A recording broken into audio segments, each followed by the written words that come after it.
आज के समय में अगर आप भी अपने जीवन में दुखी हैं तो इस कहानी को ज़रूर सुनें, क्योंकि ये कहानी सबके दुख दूर करने वाली है। एक गांव में रामू नाम का एक किसान रहता था, जो अपने जीवन की छोटी छोटी परेशानियों से हर समय बहुत दुखी रहता था और अपने दुखों को लोगों से बताते रहता था। रामू की हर दिन की यही कहानी थी, अपने दुखों को लोगों से बताते फिरता था। एक दिन किसी व्यक्ति ने अपने दुख सुना रहा था, तो उस व्यक्ति ने उसे सलाह दिया कि तुम गौतम बुद्ध के पास जाओ, वो तुम्हारी समस्या का हल निकाल देंगे। उस व्यक्ति की बातें सुनने के बाद रामू अगले दिन गौतम बुद्ध के पास पहुंच गया। उनके पास जाकर उसने अपना परिचय दिया और बताया कि मैं एक गरीब किसान हूँ, खेती बाड़ी करके जैसे तैसे अपना जीवन यापन करता हूँ। मैं यहाँ अपनी परेशानियों को लेकर आया हूँ। उसके बाद अपनी परेशानियों को बताना शुरू किया। मैं फसल लगाता हूँ तो कई बार फसल अच्छी होती है तो कई बार होती ही नहीं है, इसमें मैं बहुत परेशान हो जाता हूँ। उसके बाद उसने अपनी पत्नी की कहानी शुरू की।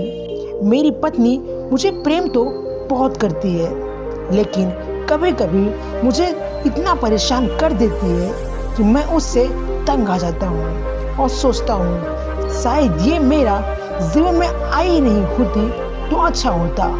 मेरा एक बच्चा भी है जो कभी कभी मेरा जीवन हराम कर देता है। मैं इन सब से तंग आ चुका हूँ। मेरे समस्याओं का कोई हल निकालिए। अपने मन की सारी बातें बता डाला जो उसे तकलीफ देती थी। उसके बाद उसके पास कुछ कहने को नहीं बचा था और उसका मन हल्का हो गया था। रामू की सभी बातों को चुपचाप गौतम बुद्ध सुनते रहे और एक शब्द भी नहीं बोले। अपनी समस्याओं के हल के इंतजार में रामू उम्मीद लगाए बैठा था।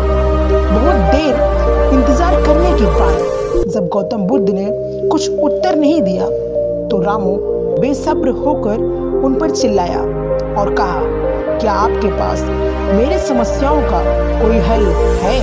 तब गौतम बुद्ध ने बोला, मैं तुम्हारी कोई मदद नहीं कर सकता। किसान को गौतम बुद्ध से ये बिल्कुल भी उम्मीद नहीं थी। उनके पास मेरे दुखों का हल नहीं मिलेगा। वह हैरान होते हुए पूछा, क्या आप मेरे दुखों का हल नहीं करेंगे? आप तो सभी के दुखों का समाधान करते हैं। महात्मा बुद्ध ने तब कहा, तुम्हारे जीवन में कोई दुख ही नहीं है। जो तुम्हें दुख लग रहा है उतना तो सभी के जीवन में होता है और सभी को अपनी समस्याएं बड़ी लगती हैं। इस जीवन में ऐसा दुख नहीं है जो दूसरों के जीवन में ना हो। सभी के जीवन में सुख दुख आते रहते हैं, क्योंकि जीवन सुख दुख का संगम है। चाहे लाख कोशिश कर ले, जीवन में सुख दुख का आना तय है। एक बार हमें अपने बेगाने लगते हैं और बेगाने अपने लगते हैं। हर किसी के जीवन में एक समस्या आती है तो दूसरी आती है। आज अगर तुम एक समस्या का हल करते हो तो कल तुम्हारे पास दूसरी समस्या होगी। यही जीवन का सत्य है। बुद्ध की बातें सुनने के बाद किसान को उन पर बहुत गुस्सा आया और वह कहने लगा, हमने तो सुना है कि आप सबकी समस्याओं का समाधान करते हैं। आप मेरी समस्याओं का हल करने के बजाय फालतू बातें सुना रहे हैं। मैं आपके पास बहुत उम्मीद लेकर आया था, क्या यहाँ आना व्यर्थ हो गया? सब आपके बारे में झूठ कहते हैं कि आप सबकी समस्याओं का समाधान निकाल देते हैं। इन सभी बातों को कहकर दुखी किसान वहां से जाने लगा। कुछ दूर ही गया था, तब तक पीछे से आवाज आई, रुको।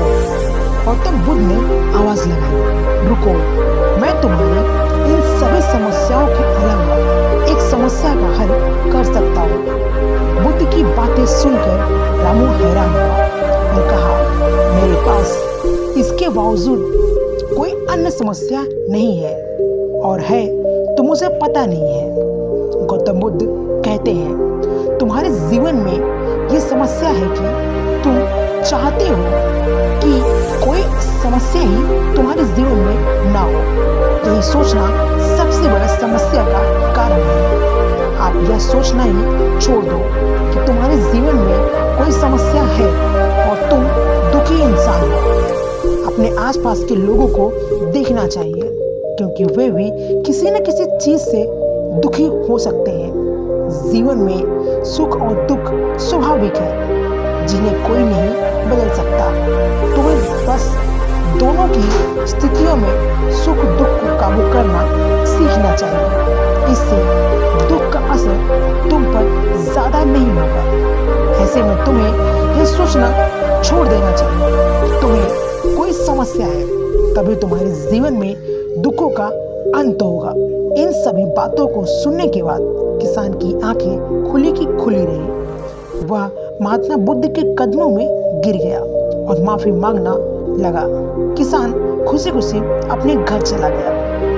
दोस्तों, इस कहानी से हमें यह सीख मिलती है कि जीवन में सुख दुख का आना स्वाभाविक है और हर किसी को अपनी समस्या का सामना खुद करना पड़ता है। आपने इस कहानी से क्या सीखा, कमेंट में जरूर बताएं। और ऐसी वीडियो देखने के लिए चैनल को सब्सक्राइब करिए, वीडियो को लाइक करिए। मिलते हैं अगले वीडियो में, तब तक के लिए धन्यवाद।